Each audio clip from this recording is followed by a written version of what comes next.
Si uno lo piensa bien, un boletín oficial del gobierno es como una cápsula del tiempo. Totalmente. Es un retrato instantáneo, casi una radiografía, de la maquinaria de un país en un día cualquiera.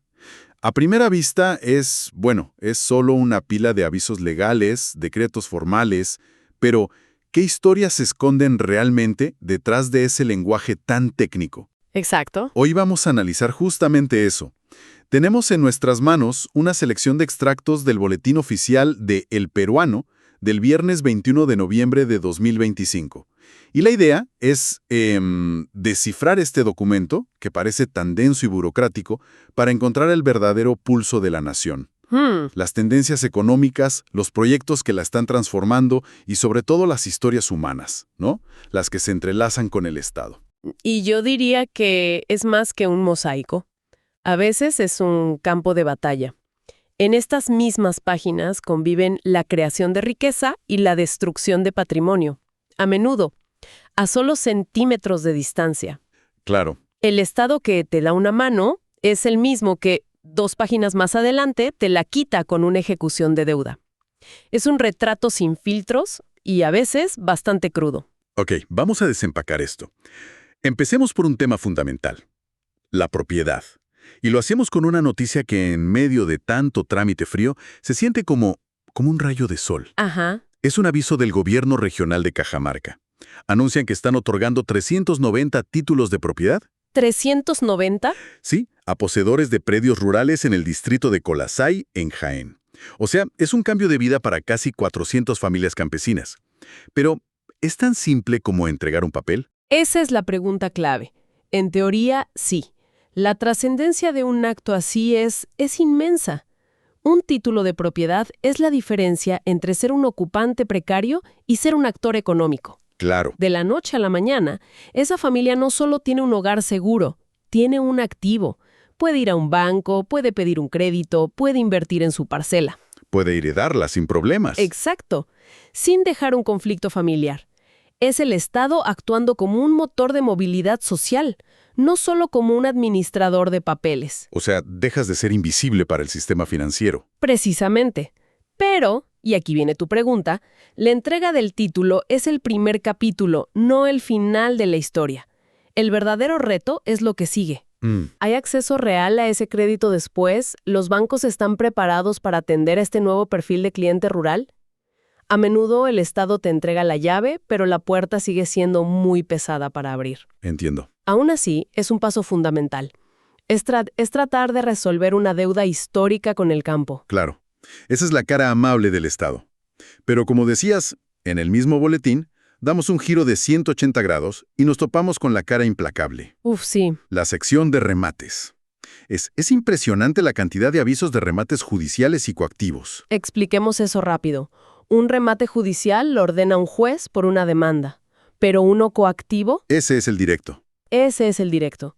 Es cuando una entidad del Estado, como la SUNAT o Indecopi, te embarga y subasta tus bienes para cobrar una deuda. No necesita pasar por un juez para ejecutar. Es el martillo del Estado cayendo. Y vaya que cae sobre todo tipo de cosas. La escala es alucinante.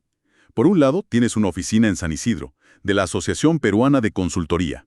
¡Algo grande! Sí, con un precio base de más de 1 millón de soles. Pero luego, mientras leía, me topé con algo que me dejó helado. A ver. Un remate judicial, pero no de un edificio o un terreno. El aviso era para un closet. ¡Un closet! Un simple closet en Miraflores, de una empresa llamada Servicios de Hidrotecnología SAC, tasado en unos 5,000 soles. ¿Te imaginas llegar al punto en que el Estado subasta tu closet para cobrar una deuda? Es una imagen potentísima. Te dice que el sistema llega hasta el último rincón. No importa si la deuda es de 1 millón de soles o de 500. No importa. Y a veces, la historia detrás del remate es casi una novela. Totalmente. Encontré el caso de un lote en Caraballillo de un señor, León Fernández Julio Leodán, que es increíble. Tiene acumulados 6 embargos distintos de Indecopi. 6. 6. Hay que tener un talento especial para eso. O una muy mala racha. O una muy mala racha con los clientes.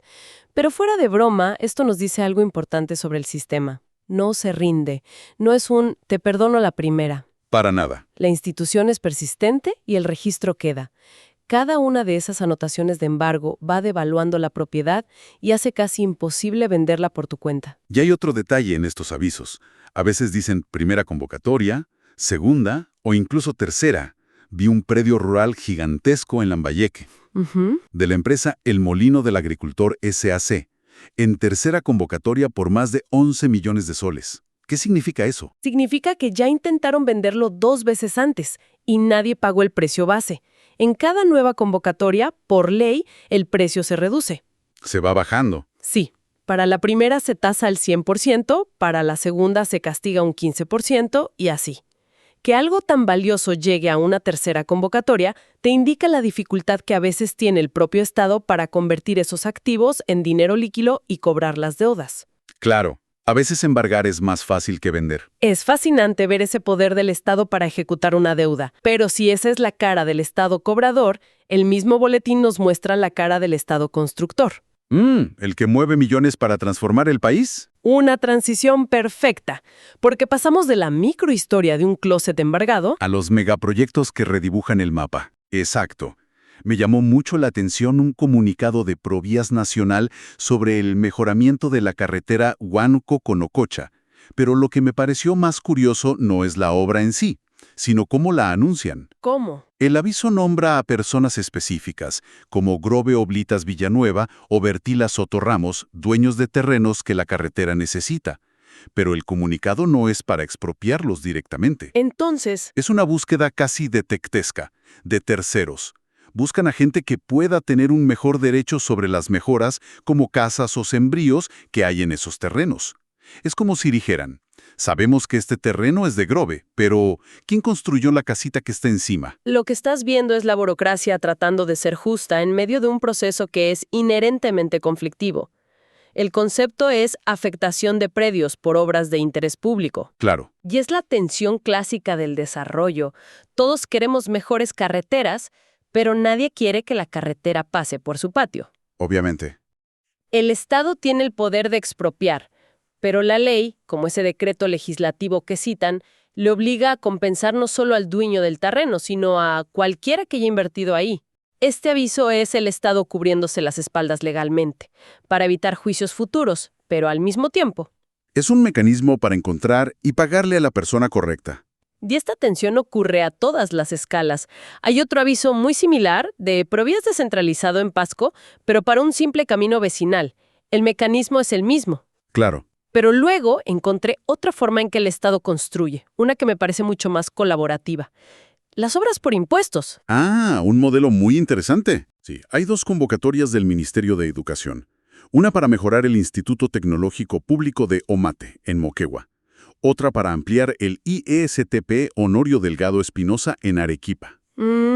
Para explicarlo de forma sencilla, es como si el Estado dijera, empresas privadas, mineras, bancos, en lugar de pagarme todos sus impuestos en dinero, financien y construyan ustedes directamente este instituto tecnológico, que tanta falta hace. Y yo se los cuento como pago de impuestos. Exacto, es una invitación a ser socio. Y es una herramienta de gestión pública muy innovadora, creada por una ley específica para esto. ¿Por qué existe?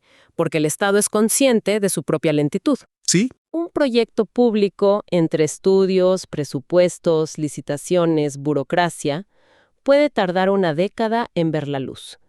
El modelo de obras por impuestos busca saltarse esa burocracia y aprovechar la eficiencia del sector privado para acelerar la inversión. es un atajo, digamos. Es un atajo eficiente. Si antes veíamos a un Estado que fiscaliza y expropia, aquí vemos a un Estado que dice, no puedo solo, ayúdame. Es un enfoque pragmático. Ahora, metámonos en el ciclo de vida de las empresas. Porque el boletín es un registro de nacimientos corporativos, pero también es un cementerio. El obituario empresarial del día. Totalmente. La sección de disolución y liquidación es elocuente. Vemos nombres como KRLB SRL o Corporación HT Arbemey que anuncian su fin. Y hay un detalle que me pareció muy gráfico, casi poético en su frialdad. Empresas como la Clínica San Pablo Hernández SAC publican su balance final de liquidación. Es el cierre definitivo de un ciclo comercial, el fin de un sueño empresarial, reducido a 3 ceros en una página oficial. Y aunque suena triste, es un proceso completamente natural y necesario en cualquier economía dinámica. Las empresas se crean, crecen y a veces mueren. Es el ciclo. Es el ciclo. Y la publicación obligatoria en el boletín cumple una función crucial de transparencia. Es un aviso público que le dice a cualquier acreedor, un proveedor, un extrabajador, el propio Estado, oye, esta empresa está cerrando. Si te debe algo, este es el momento de reclamar, porque después ya no existirá legalmente. Protege al resto del ecosistema. Exacto. Y vemos ese proceso en plena acción. Por ejemplo, la convocatoria a acreedores de Marine Fish Trading EIRL en liquidación, en Chimbote. Les están diciendo a quienes les deben dinero que se acerquen con sus documentos. O este otro caso, que debe ser el final de una larga angustia para mucha gente. Un comunicado de la Caja Rural Señor de Lurén, informando de un pago único y final a los acreedores de la extinta derrama de retirados del sector educación, la DERESE. Uf, ¿qué tema ese? El dinero ya está depositado en el Banco de la Nación. Es el fin de una historia de deudas que seguro afectó a miles de maestros jubilados durante años. Y es fundamental conectar cómo estos procesos, que parecen puramente administrativos, impactan de forma brutal en la vida de las personas. El boletín está lleno de estas microhistorias. Sí, totalmente. Tomemos los avisos de la SUNAT sobre comiso administrativo en aduanas. Eso es cuando te quitan la mercadería por contrabando o alguna irregularidad. Hay un caso en Hilo de un señor llamado Edgar Arias Flores. Le incautaron la mercancía, sí, pero la sanción va mucho más allá. ¿Qué más le hicieron? Incluye la suspensión de su licencia de conducir por 5 años. 5 años. Eso es durísimo. Si esa persona vive de conducir como un transportista. Le han quitado su medio de vida. Básicamente. Exacto. La sanción no es solo económica, es una inhabilitación profesional. Es la severidad del Estado en su máxima expresión. O mira los requerimientos de pago del Ministerio de Transportes y Comunicaciones. Publican listas con nombres y apellidos. Con todo detalle. Sí, de personas que deben cánones por autorizaciones de radio o transporte, detallando los montos. Por ejemplo, un señor, Alex Javier Guamán Pilpinto, debe más de 4.600 soles. No es solo una notificación. Es una exposición pública de la deuda. Es una forma de presión social, ¿no? Totalmente. Y en medio de todas estas deudas, embargos, liquidaciones, de repente te encuentras con los trámites más íntimos y personales que te puedas imaginar. Como las solicitudes de rectificación de partidas de nacimiento. Es un clásico del boletín. Sí, vemos el caso de Diego Enrique Díaz Mejía, que está pidiendo corregir los nombres de sus padres en su partida de nacimiento. ¿Es algo tan fundamental para la identidad de una persona? ¿Corregir el nombre de tu mamá o tu papá en tu documento más básico? Y sin embargo, para que ese cambio sea legal, tiene que pasar por este filtro público, por este anuncio formal en el mismo diario donde se rematan empresas millonarias. Esa yuxtaposición es lo que hace a este documento tan fascinante. En la misma página tienes el poder del capital y la intimidad de la familia. Tienes al Estado moviendo millones de soles para una carretera y al lado... registrando la corrección de una letra en el apellido de una abuela. Exacto. Es la vida entera de un país, desde lo monumental hasta lo minúsculo, documentada día a día. Ha sido un recorrido increíble. En las páginas de un solo boletín, hemos visto al Estado en todas sus facetas. El Estado que empodera, otorgando títulos de propiedad. El Estado que ejecuta, con embargos implacables. El que disuelve empresas. El que lanza proyectos millonarios y busca socios. Y al mismo tiempo, el Estado notario, que registra los cambios más personales en la vida de sus ciudadanos. Por eso, lejos de ser un documento monótono, el Boletín Oficial es en realidad el diario más detallado y sin filtros de la vida de una nación. Captura la interacción constante, compleja y a veces contradictoria entre las instituciones, el capital y las personas. Es el esqueleto del país. Es el esqueleto del país, puesto al descubierto cada mañana para quien quiera leerlo. Y para cerrar, me gustaría dejar una reflexión final, basada en un detalle que se repite una y otra vez a lo largo de este boletín. Está lleno de petitorios de concesiones mineras, decenas de ellos. Es una avalancha. Y cada uno, sin excepción, incluye una advertencia legal clave al final. Cito textualmente. El título de concesión minera es una medida administrativa que no faculta a iniciar dichas actividades. Ajá. Y luego se menciona la necesidad de obtener permisos ambientales y, crucialmente, la consulta previa a los pueblos indígenas. La famosa consulta previa. Exacto. Y esto nos deja una pregunta fundamental.